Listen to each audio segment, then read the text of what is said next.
लेकिन यहाँ पर बात और टॉपिक जो हमारा आज का है, जो मुद्दा हमारा आज का है कि हिंदुत्व की राजनीति पे क्या ममता बनर्जी अब चल पड़ी है। यहाँ पे हिंदुत्व की राजनीति नहीं, यहाँ पे सिर्फ हिंदू मुस्लिम की बात चल रही है, इसके अलावा कुछ हिंदुत्व की राजनीति चल रही है। क्या मुस्लिम ऐसे में क्या हो गए, साइड लाइन हो गए हैं? कोई साइड लाइन नहीं है, साथ में काम कर रहे हैं राजनेताओं के लिए, चुनावी मुद्दे के लिए बताइए, मुद्दे के लिए हिंदू मुस्लिम हो गए। हाँ तो बस वही मैं कह रही हूँ, अगर आप मौका नहीं देंगे तो राजनेता भी नहीं करेंगे।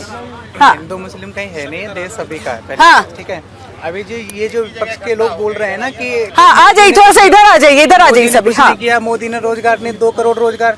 भैया रोजगार सरकारी नौकरी नहीं होती केवल। हाजी नाजिम जी आपके लिए जो प्राइवेट एम्प्लॉय भी हैं वो भी रोजगार की दृष्टि में आते हैं। पहली बात। सेकंड थिंग, 2014 से पहले कितने स्टार्टअप थे इंडिया में, जरा गूगल करके देखना। 117। आज कितने स्टार्टअप हैं चेक कर लो जरा। ये स्टार्टअप कहाँ से आए? एक स्टार्टअप में 5-5, 7-7, 8-8 एम्प्लॉय, 10-10 एम्प्लॉय, 50-50 एम्प्लॉय काम कर रहे हैं। क्या ये रोजगार की दृष्टि में नहीं आते हैं? EPFO ESIC का डेटा उठा के देखना जरा। सेकंड थिंग, आप कहते हो कि काम नहीं हुआ। 2014 से पहले क्या स्थिति मैं बता रहा हूँ। गाँव से बिलोंग करता हूँ। गाँव में कहाँ के रहने वाले? मैं बुलंदशहर का रहने वाला हूँ। गाँव में खड़ंजे थे, खड़ंजे ईंटों के खड़ंजे। आज गांव में गली गली में सीमेंटेड रोड है, सीमेंटेड रोड है। ठीक है सब जगह। कैसे काम थे गांव के लोगों ने कभी भी पानी की टंकी सोची नहीं थी सपने में भी कि गांव में पानी की टंकी बनेंगी। आज हर गांव में जाकर देखो पानी की टंकी है। ये आज़िम जी आपके लिए पूरा 6 घंटे लाइट आती थी एक सप्ताह कांग्रेस के शासन में, और 6 घंटे लाइट आती थी रात में एक सप्ताह केवल कांग्रेस के शासन में। अब 24 घंटे। आज 24 घंटे तो नहीं बोलूंगा, लेकिन 18 से 20 घंटे लाइट। 18 से 20 घंटे। और बताता हूँ, बहन बेटियों के लिए सुबह को शौचालय जाने के लिए 4 बजे उठना पड़ता था। 4 बजे अंधेरे में शौचालय करने के लिए जाना पड़ता था। आज हर घर में शौचालय। किसने दिए पैसे? किसने दिए पैसे? कई सारी बातें। मैं हाजी नाजिम जी के पास। हाजी नाजिम जी, हाँ देखिए भाई। अच्छा एक मिनट मैं आपके पास आऊँ। हमारे साथ हमारे खास मेहमान जो है वो भी जुड़ चुके हैं, पॉलिटिकल एनालिस्ट है, प्रो TMC के हैं। TMC का पक्ष जो है वो भी रखेंगे। मुमताज आलम रिजवी जी, बहुत बहुत तालियों की गड़गड़ाहट के साथ इनका भी स्वागत हो जाए। मैं आपका रुख करूँ उससे पहले। हाँ देखिए, भाई ने 2014 की बात करी, किधर गए भाई वो? कहाँ गए? सुन लीजिए भाई आप। हाँ आप आ जाइए। देखिए भाई ने 2014 की बात करी। भाई 2014 से पहले ना तो सूरज था, 2014 से पहले ना चांद था, 2014 से पहले ना पेड़ थे, और 2014 से पहले ना हिमालय था। भाई कुछ नहीं था 2014 से पहले। ये सारे के सारे 2014 के बाद ही चालू होना। बिना सिर पैर हाथ के बात कर रहे हैं। और 2014 से पहले आजादी भी नहीं, भाई आजादी भी नहीं मिली थी 2014 से पहले। भाई ऐसा तर्क तो 2014 के बाद मिला, लेकिन मेरे बुजुर्गों ने 1947 में भारत को आजादी दिलवाई थी। आज वही भारत है, आज वही भारत है जहाँ पे आप हम सब मिलजुल कर रहते। वरना तो हमने देखा था कि अंग्रेजों के तलवे चाटने वाले लोग भी थे, अंग्रेजों की मुखबरी करने वाले भी लोग थे, लेकिन हमारे अपने बुजुर्गों ने अंग्रेजों को घुटने पे टिकाया। और एक बात और थी जो मुझे आपत्ति हुई थी। यहाँ सूर्य मैथिल जी ने एक बात कही थी कि इन्हें पाकिस्तान भेज दो। भाई इस भारत की पाक सरजमी पे हमारे बुजुर्गों ने कुर्बानियां दी है, खून शामिल है। ये कौन होते हैं हम लोगों को पाकिस्तान भेजने वाले? अरे ये पाकिस्तान को तो हमारे बुजुर्गों ने लात मार दी थी।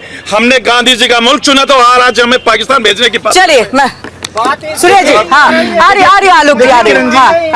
पहली बात तो मैं स्पष्ट कर दूं कि मैंने ये नहीं कहा था कि मेरे हाजी नाजिम भाई पाकिस्तान चले जाए या भारत का कोई भी मुसलमान जो है पाकिस्तान चला जाए। लेकिन हाँ वो जरूर जाने चाहिए जिनके दिल के अंदर पाकिस्तान है, जो चिल्लाते हैं भारत तेरे टुकड़े होंगे 4। इंशाअल्लाह भारत की बर्बादी तक जंग रहेगी जारी। और जो पाकिस्तान के जीतने पे बम पटाखे फोड़ते हैं और भारत के जीतने पे अपने घर के टीवी जो है सामने आइए, तो मैं उनके लिए कहना चाहता हूँ कि भैया उनके लिए अगर टिकट ना मिल रहा हो तो मैं दे दूंगा अपनी तरफ से। अच्छा टिकट भी देने के लिए तैयार है। हाँ देखिए आजिम भाई बहुत जोर शोर से अपना प्रचार कर रहे थे। जब 1947 में भारत पाकिस्तान अलग हुआ था तो हम वहाँ 21% थे, आज हम वहाँ 1.5% हो गए हैं। हाजी नाजिम जी, कौन सी बाढ़ खा गई? कौन सा अर्थक्वेक में एक मिनट शांत रही है, कौन सा बाढ़ आया वहाँ पे? कौन सा वहाँ पे अर्थक्वेक आया कि वो सारे के सारे हिंदू लुप्त हो गए? और हमारे यहाँ ये 1947 में 8% थे, आज ये 14% हो गए हैं। अगर ये खुश नहीं थे, अगर ये खुशहाल नहीं थे, अगर इनका मानसिक संतुलन ठीक नहीं था तो ये 10% से 14% पे कैसे चले आए। हिंदुस्तान आपको प्रश्रय देता है और नरेंद्र मोदी की सरकार सबका साथ सबका विकास लेकर चलती है, लेकिन हम टोपी पहन के बिरयानी खा के किसी को माथे पे बैठाना नहीं जानते हैं। हमारे लिए हिंदू भी बराबर है, मुसलमान भी बराबर है।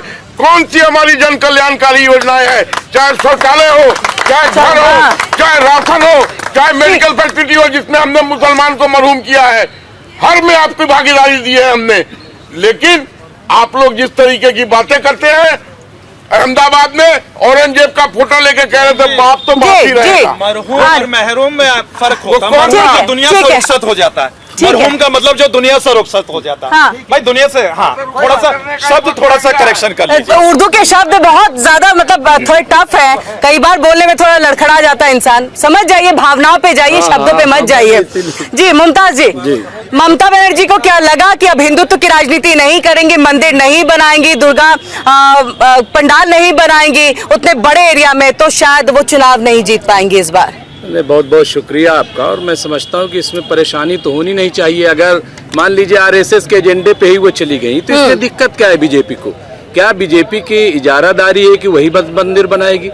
अगर मुमताज आलम रिजवी भी चाहते हैं कि एक मंदिर बना दें तो बीजेपी के पेट में दर्द हो जाएगा कि अब हम मुमताज आलम रिजवी मंशा मायने रखती है ना। नहीं, हम कह रहे किसी की क्या मंशा, बीजेपी की मंशा लोग नहीं जानते कि कितना कैश करते हैं वो। पर वो मस्जिद तो नहीं बनवाते ना, उनका तो पॉलिटिकल पूरा एजेंडा क्लियर है। वो मंदिर के लिए लड़ते हैं, वो हिंदुत्व के लिए लड़ते हैं, ये तो एजेंडा क्लियर है उनका। ये खुद भी वो कहते हैं एक चीज, लेकिन वही बात आपके लिए भी लागू है, वही बात ममता बनर्जी के लिए भी लागू है कि चुनाव से पहले क्यों कर रही हैं? यानी अब हिंदुत्व को भुनाने की कोशिश में, हिंदू वोटर्स को लुभाने की कोशिश में है। जब चुनाव से पहले यह भगवान राम का मंदिर बना था अयोध्या में, तब आपने मस्जिद नहीं बनाया था ना, मंदिर बनाया था। अरे कुछ भी बने, ये पहली बार देश बन रहा है क्या? देखिए देश में न तो मंदिर पहली बार बन रहा है, न मस्जिद पहली बार बन रही है, न गुरुद्वारा बनेगा पहली बार, न चर्च। अच्छा, ये तो रूटीन है। जब शिलान्यास हुआ था राम मंदिर का, जब शिलान्यास हुआ था, कोर्ट का फैसला आ गया था,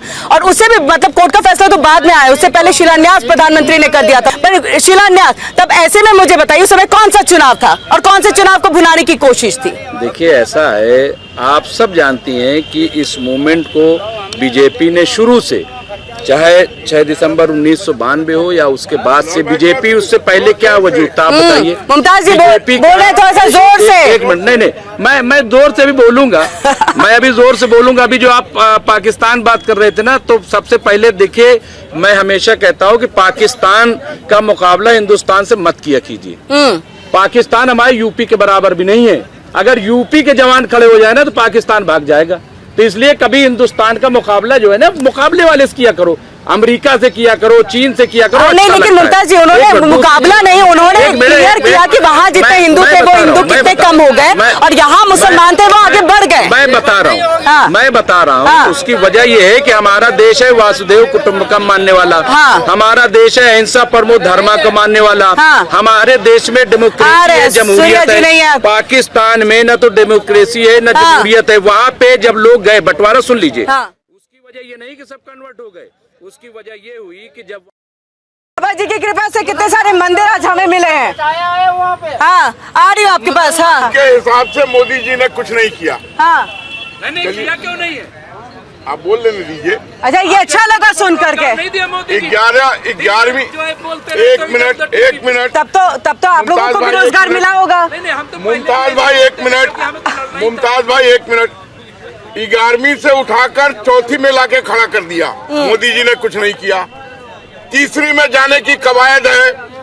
वर्ल्ड के सारे इकोनॉमिक फोरम के रिपोर्ट है कि India is the fastest growing economy in the world. और अब बीच में मत बोलिए। हमने 70 एयरपोर्ट से 145 एयरपोर्ट बना दिया, हमने कुछ नहीं किया। हमने 70,000 किलोमीटर को दे दिया, 70,000 किलोमीटर रोड और पुलिया का निर्माण किया, वो हमने कुछ नहीं किया। हमने 36,000 यूनिवर्सिटी बना दी, हमने कुछ नहीं किया। हमने 44,000 स्टार्टअप करा दिए, वो कुछ नहीं किया।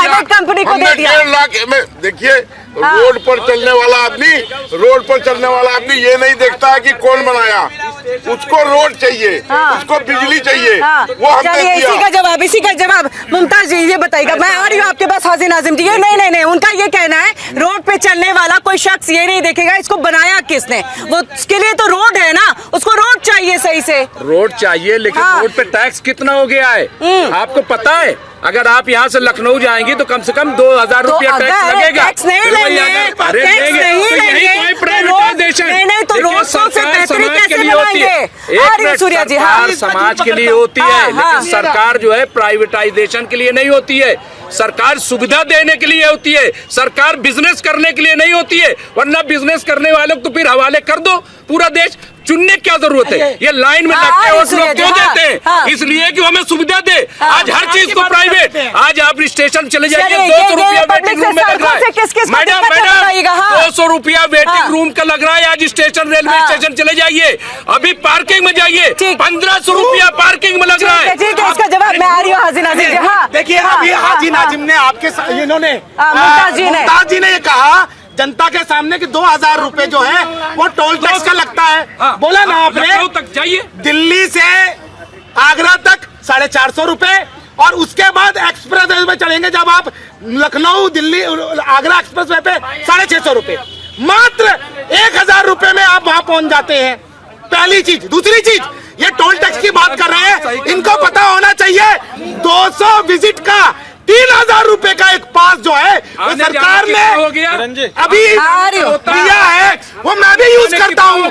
3000 रुपए में मतलब 200 जगह आप जा सकते हैं। अरे बात ये नहीं है, बात ये है कि आज देश के इन्होंने उसकी भी बात की थी, कर्ज की भी। तो मैं इनको बता दूं कि कर्ज जो होता है ये इंडस्ट्रियल एरिया है। इंडस्ट्रियल एरिया में जितनी भी इंडस्ट्री लगी है, कोई ना कोई इंडस्ट्री ने कहीं ना कहीं से कर्ज लिया है अपने बिजनेस के लिए। बिल्कुल। अगर कोई आम आदमी अपने लिए कर्ज लेगा अपनी पर्सनल जरूरतों के लिए तो वो डेट कहलाता है। और यदि आप इंफ्रास्ट्रक्चर डेवलपमेंट के लिए, मेट्रो के लिए, एक्सप्रेसवे के लिए, हॉस्पिटल्स के लिए, कॉलेजेस के लिए, डेवलपमेंट के लिए कर्ज लेते हैं तो वो कर्ज डेट में नहीं होता, वो वापस आता है। तो सरकार जो है वो काम कर रही है, इंफ्रास्ट्रक्चर डेवलप कर रही है। ऐसे 34 है। मैं हाजी नाजिम जी काफी देर से इंतजार कर रहे हैं। ये कह रहे थे कि बैंक कर्ज देता है। अच्छा, रास्ते से कितनी दिक्कत है? ये जो road, expressway, highway, Purvanchal express, रास्ते से सुन लीजिए, रास्ते से कोई दिक्कत नहीं है, लेकिन मैं ये कहना चाहता हूँ कि आखिर टोल टैक्स जब हम देते हैं उसकी एक तय सीमा होनी चाहिए। तय सीमा निर्धारित नहीं कर पाते ये लोग। और दूसरी बात, अभी इन्होंने कहा कि देखिए बैंक लोन देता, हाँ बैंक लोन देता उन लोगों को जो बैंक का लोन लेकर चले जाते हैं विदेशों में। भाई आपने काला धन लाने के लिए आपने 100 दिन का समय मांगा था। अब जवाब दीजिए, भारत का काला धन तो आप लेके नहीं आए, लेकिन भारत का जो सफेद धन था वो भी विदेशों में चला गया। काला धन पे इस दिन का जो देखिए, हाजी नाजिम, यहाँ की जनता से पूछिए जो ये बात कह रहे हैं। आपको आप जिस रोड पर चलते हैं, आप जिस रोड पर चलते हैं, अगर वो अच्छी रोड है तो आप ये पता करेंगे इसको बनाया किसने, इसमें ईंट किसने सप्लाई की, बालू किसने दी, सीमेंट किसने दिया। या आपको सिर्फ रोड चाहिए, आपको बिजली चाहिए, बिजली मिल रही है, पानी चाहिए, पानी मिल रहा है। अच्छा, यूपी में आप एक मिनट शांत रहिए। कहाँ है यूपी में अब कोई अतीक अहमद। चले ये जनता के मुद्दे उठ रहे हैं, इसलिए जनता के बीच में ही हम जाके पूछते हैं। इलेक्ट्रिसिटी आ रही है आपके पास? बिजली आ रही है? बिजली आ रही है? हाँ, बिजली आ रही है। 18 घंटे आती है बिजली आपके पास में। कितना पे करते हैं? महीना का कितना आपको पे करना पड़ता है? 700 रुपए महीना का पे करना पड़ता है बिजली का। सड़कें अच्छी है? हाँ, पूर्वांचल एक्सप्रेस हाईवे बना है, किसी को कोई दिक्कत है? आइए सामने आइए, कोई दिक्कत है? टोल टैक्स लगता है, इससे कोई दिक्कत है? सुविधाएं अच्छी हुई है, वो तो अच्छी हो गई है। हाँ, गाड़ियों से जब निकलते हैं तो कैसा लगता है जब जाते हैं हाईवे पर? बहुत बढ़िया लग रहा है, सस्पेंशन बहुत अच्छे चल रहे हैं आजकल गाड़ियों के। हाँ, कोई दिक्कत नहीं, कोई दिक्कत पहले से मामला काफी बेहतर हो चुका है। और बहुत बढ़िया सरकार चल रही है, और इस सरकार को अब क्या कहें, जितनी तारीफ किया जाए उतना कम है। अच्छा, जो कह रहे हैं कि टोल टैक्स, जितनी तारीफ किया जाए उतना कम है। अच्छा, कह रहे हैं टोल टैक्स बहुत ज्यादा लगता है। कोई ज्यादा नहीं लग रहा है, सोच का फर्क है। सोच का फर्क है, सोच का फर्क है मुमताज जी। कोई ज्यादा नहीं लग रहा है। बताइए, जितनी सच्चाई तारीफ किया है जाए उतना कम है। अच्छा, बोल रहे हैं कि बिजली के लिए यूपी तरह से मतलब बहुत ज्यादा पे करना पड़ता है कोई पे मंथली। नहीं करना कितना पे पड़ता। करते हैं, कितना पे करते हैं? जो भी पे करते हैं, जैसे अभी इंडस्ट्रियल में जो लाखों रुपए बिल देते हैं, नहीं, आप घर के लिए कमर्शियल छोड़ दीजिए। कमर्शियल का भी बहुत बढ़िया जा रहा है हाँ। और घर का भी बहुत बढ़िया, कोई ज्यादा कोई पे नहीं दिक्कत करना, नहीं है कोई वहाँ पर, परेशानी मतलब ज्यादा नहीं है, ज्यादा आप हाँ हापुड़ जाने के लिए 2.5 घंटे लगते थे। 2.5 घंटे लगते थे हापुड़ के लिए। 30 मिनट में आप हापुड़ पहुंच 30 मिनट में हापुड़ पहुंच जाते। आ रही हो हाँ, इतना अच्छा। अच्छा, बिजली बिल का बताइए। मैडम बिजली बिल आता है, एसी चलाओ तो 1500 रुपए, हाँ। नॉर्मली 500 रुपए। नॉर्मली 500 रुपए, 1500 रुपए। अच्छा, ये बताइए। अच्छा, एक सवाल का फिर आप ही जवाब दे दीजिए कि ममता बनर्जी को अब अपना किला बचाने के लिए सवाल क्या किला बचाने के लिए यही हर हर महादेव का नारा लगाना पड़ेगा ममता बनर्जी को? जय श्री राम बोल दो सारी। जय श्री राम का नारा लगाते रहिए, सारे काम हल हो जाएंगे। पार्टी का सपोर्ट करिए, है ना, भारतीय जनता पार्टी का सपोर्ट करिए, सारे काम हल। नहीं, टीएमसी भी अब इसी राह पे है, इसीलिए मेरा सवाल ये था। जी चलिए। मुमताज जी ने कहा, यहाँ उपस्थित जनसमूह है, अभी आपके सामने मुमताज जी ने कहा कि यूपी में बड़ी परेशानी है। बिल्कुल होगी, उन सबको होगी जो लूटपाट करते हैं, बलात्कार करते हैं, रंगदारी करते हैं, गुंडाई करते हैं, चिचोराई करते हैं। उनके घर का बुलडोजर भी चलेगा, उनका इनकाउंटर भी होगा, बुलडोजर चलेगा। मुमताज जी को जरूर तकलीफ होगी। हमने यूपी में 40,000 एकड़ जमीन अतिक्रमणकारियों से मुक्त कराया है, जो इन्होंने जबरन अतिक्रमणकारियों पे उधर इशारा क्यों कर रहे हैं? और दूसरी चीज ये कह रहे थे रोड की बात और टोल टैक्स की बात। मैं बिहार से आता हूँ, बिहार से अब अगर 4-5 आदमी दिल्ली आना चाहते हैं तो अपने गाड़ी में बैठ जाते हैं ना, हवाई जहाज का टिकट। ठीक है, मेरा एक सवाल, आपने अतिक्रमण मुक्त में उनकी तरफ इशारा क्यों किया? धर्म खोज रहे हैं, बरेली में धर्म खोज रहे हैं आप बरेली तो में फिर। अतिक्रमण किसके यहाँ से निकला? इलाहाबाद में किसके यहाँ से निकला? प्रयागराज में अतिक्रमण किसके यहाँ से निकला? आजम खान के रामपुर में किसके यहाँ से निकला? चलिए अब बताइए। देखिए, किसी को बिजली पे कोई दिक्कत नहीं, यूपी के लोग। मेरा सवाल, बाकी सब जनता को आपने सुना। देखिए, उन्होंने कहा कि इतने हजार हमने एकड़ चुरा लिया, वो है जाएगी कहाँ, दी किसको जाएगी, हमें ये बता दिए। चुरा लिया, चलिए बहुत अच्छा किया, दिया किसको जाएगा? चलिए, दिया किसको जाएगा? नंबर 1। नंबर 2, अभी सरकार के पास जवाब दे रहे, सरकार के पास नहीं है, यही तो गलत फहमी, जरा पता कर लें। दूसरी चीज ये कि अभी मेरठ में एक दलित बेटी को, दलित माँ को मार दिया और दलित बेटी को अगवा कर लिया। क्या बुलडोजर चला?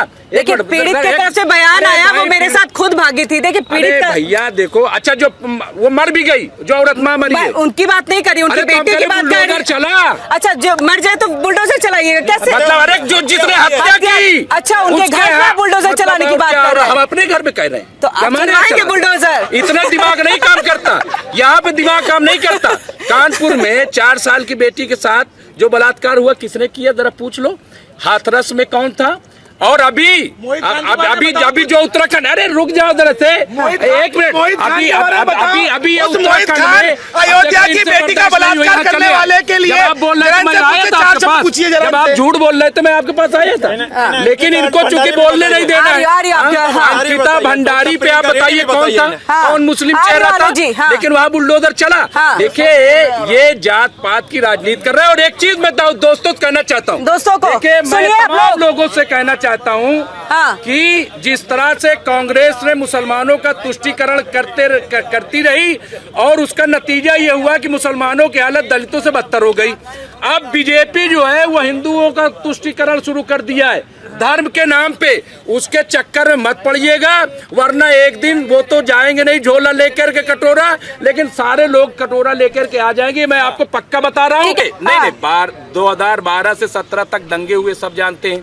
हाँ, तो जहाँ दंगे, लॉ एंड ऑर्डर, न बुलेट न बुलडोजर, बहन जी ने न बुलेट न बुलडोजर, लेकिन सारे माफिया अंदर थे और प्रशासन थर थर थर कर कांपता था। और एक भी दंगे नहीं हुए। सबको मार गिराएगा, उसका क्या? ये है काम। तो जनता ने इस तरीके से तमाम चीजें होती रहती तो जनता ने बहन मायावती को बूट लादने क्यों भेज दिया जब सब कुछ सही था? तो क्या कर दिया जनता ने उनको बूट लादने क्यों भेज दिया? अरे भाई, ये जो हिंदू मुस्लिम करते हैं इस वजह से क्योंकि आपका सबसे एजेंडा ज्यादा दूसरा था। सबसे ज्यादा हिंदू मुस्लिम मुसलमानों करो। को मायावती हाँ, अपने अखिलेश साथ यादव लेके के चल रही दाद थी। में दंगा किया मैंने गया। कहा ना, हाँ, वहाँ तो सबसे ब्राह्मण भी ज्यादा- थे, वहाँ मुस्लिम भी थे, बहन जी के साथ ब्राह्मण भी थे, मुस्लिम भी थे, ओबीसी थे। आज आप लोग बांट रहे हो। अच्छा, तो बहन जी ने नहीं तो बांटा बताइए, जब आइए सब अपनी अपनी जगह पे आ जाइए, सब अपनी अपनी जगह पे आ जाइए जी। मैं लेकिन मुमताज जी इस चीज का जवाब दीजिएगा, जब मायावती ने इतना अच्छा काम किया, फिर सत्ता से बाहर क्यों हो गई है? देखिए, बहुत बार वजह ये क्या रही होता है? है। शीला दीक्षित ने दिल्ली में बहुत अच्छा काम किया 15 साल, लेकिन बाहर हो गई। तो 15 साल का दिया ना समय, 15 साल का दिया ना। मायावती को दोबारा तो मायावती तो अब ऐसे हो गई कि एकदम गायब सी हो गई है। बिल्कुल गायब नहीं हुई है। हाँ।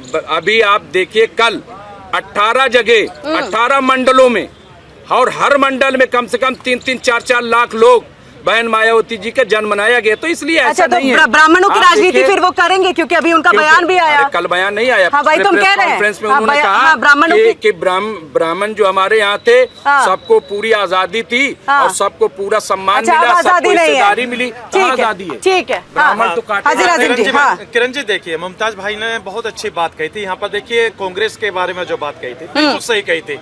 भी मुसलमानों का भी तुष्टिकरण हुआ है। सच्चर कमेटी की रिपोर्ट देख लीजिए उठा के। सच्चर कमेटी की रिपोर्ट में बाकायदा ये लिखा गया है कि भारत के मुसलमानों के हालात दलित से बदतर है। फिर आर्टिकल 341 आ जाता है। आर्टिकल 341 की बात मैं करता हूँ सच्चर कमेटी से पहले। भाई वहां पर क्या हुआ आर्टिकल 341 में? वहां पर जाति धर्म को देखकर आरक्षण वहां पर रोक दिया गया।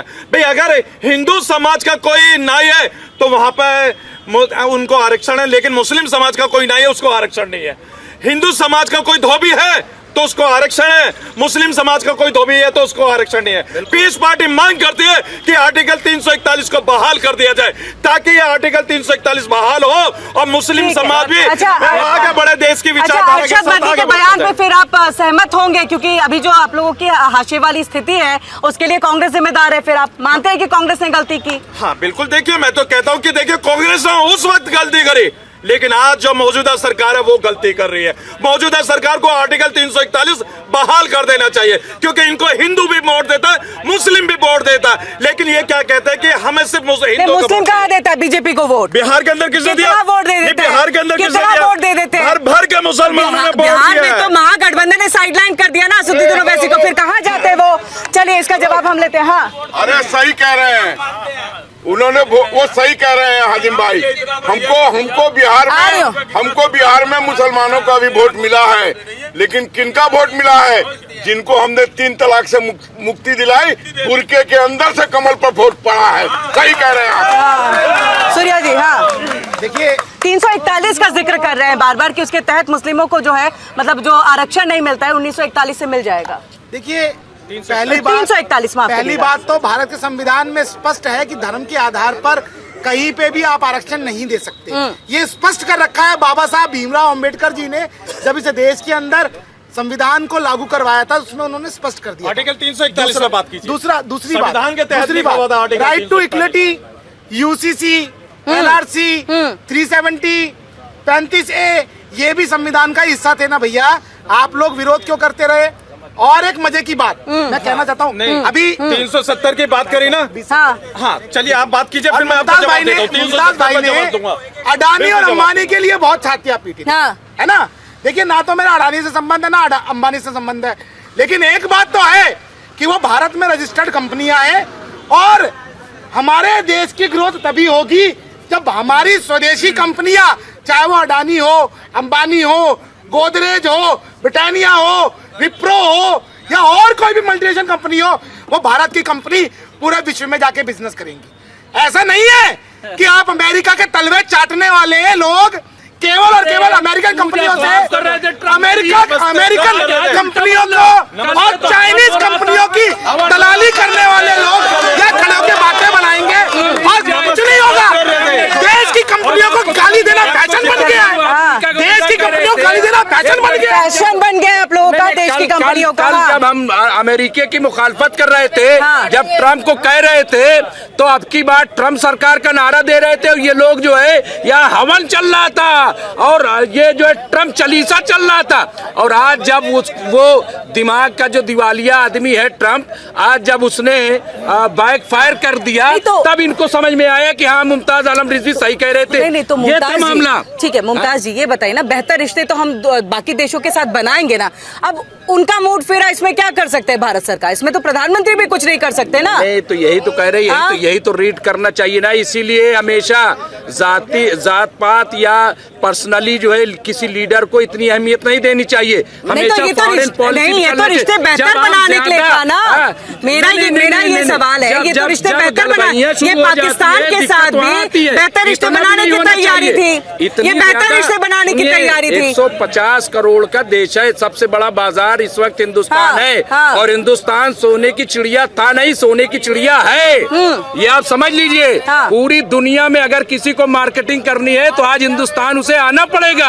हिंदुस्तान के बगैर दुनिया में कोई मार्केटिंग नहीं कर पाएगा। स्ट्रैटेजी प्रधानमंत्री ने अपनाया, यही तो स्ट्रैटेजी अपनाया कि आप अगर टैरिफ बढ़ाओगे तो बढ़ाओ, हम स्वदेशी लेकर के आएंगे, हम स्वदेशी चीजें हमारे यहाँ चलेंगे। अच्छा, हम बताइए क्या पता नहीं। चाबहार अमेरिका के दबाव में चाबहार प्रोजेक्ट हमारा कैंसिल हो गया। देखिए, कई सारे प्रोजेक्ट कैंसिल हो सकते हैं, कई सारी डील कैंसिल हो सकती है, लेकिन मेरा ये कहना है कि प्रधानमंत्री ने स्वदेशी का नारा दिया या नहीं दिया? हमारे पहले की सरकार ने क्यों नहीं दिया? शुरुआत है, स्वदेशी की शुरुआत है। स्टार्टअप का जिक्र किया पब्लिक ने, स्टार्टअप का जिक्र किया, स्टार्टअप का जिक्र किया सबने, तो और क्या चाहिए? Local for vocal for local का, ठीक है, स्वदेशी का नारा जब दिया करके देखिए, जो भी मतलब मुमताज जी देखिए, सिर्फ देखिए, सुनिए मेरी बात सुनिए पहले। आप सिर्फ विरोध करने की वजह से अपनी सरकार का विरोध मत करिए, जायज चीजों पे करिए। डोनाल्ड ट्रंप इतने बड़े नहीं है कि उनके लिए प्रधानमंत्री को आप यहाँ पर कुछ कहेंगे। काला धन आया, पहले प्रधानमंत्री का ये बताइए। आप डोनाल्ड ट्रंप पे आइए ना, डोनाल्ड ट्रंप पे आइए ना, डोनाल्ड ट्रंप पे आइए ना, डोनाल्ड ट्रंप पे आइए ना। ये क्या हुआ डोनाल्ड ट्रंप को? डोनाल्ड ट्रंप की बात इतनी आप लोगों को कैसे पसंद आ जाती है? हमें पसंद नहीं आती, तो फिर क्यों बार बार उसका जिक्र करते हैं आप लोग? ये लोग गलबैया कर रहे थे। अरे ये चली सुनिए, जब तक ट्रंप ने भारत का अच्छा, जब तक ट्रंप ने भारत का अच्छा सोचा, जब तक भारत का अच्छा सोचा डोनाल्ड ट्रंप ने, तब तक प्रधानमंत्री ने कहा नमस्ते नमस्ते अमेरिका। लेकिन जैसे ही डोनाल्ड ट्रंप ने भारत का गलत करने का सोचा, प्रधानमंत्री पीछे चले गए, एक कॉल तक नहीं किया, मुलाकात करने नहीं गए, इतने समिट हुए, उस समिट में नहीं गए। झूठ पे झूठ ट्रम्प बोल रहा है। ट्रम्प झूठ बोल रहा है, कई बार बोला कि हमने पाकिस्तान पे सीज फायर कराया, झूठ बोल रहा है। संसद सुना, अभी इतनी बड़ी संसद देखा, कहा कि हमने तो मोदी जी संसद का भी कार्यकाल चला, संसद का कार्यकाल चला, सुना आपने, प्रधानमंत्री ने सीज फायर का जिक्र किया। अच्छा, नहीं, मुझे पहले एक चीज बताइए, क्यों चले जाते हैं? पहले एक चीज बताइए, क्या जरूरत है जाने की? मुमताज जी, मुझे पहले यहाँ घूमो, मुझे पहले एक चीज बताइए, संसद की कार्यवाही देखते हैं, संसद की कार्यवाही देखते हैं कभी कभी देखते हैं ना, तो बिल्कुल मुझे ये बताइए, प्रधानमंत्री ने सीज फायर का वहां पर उल्लेख किया और वो ऑन रिकॉर्ड है। संसद से बड़ा कौन सा आपका मंच है जहां से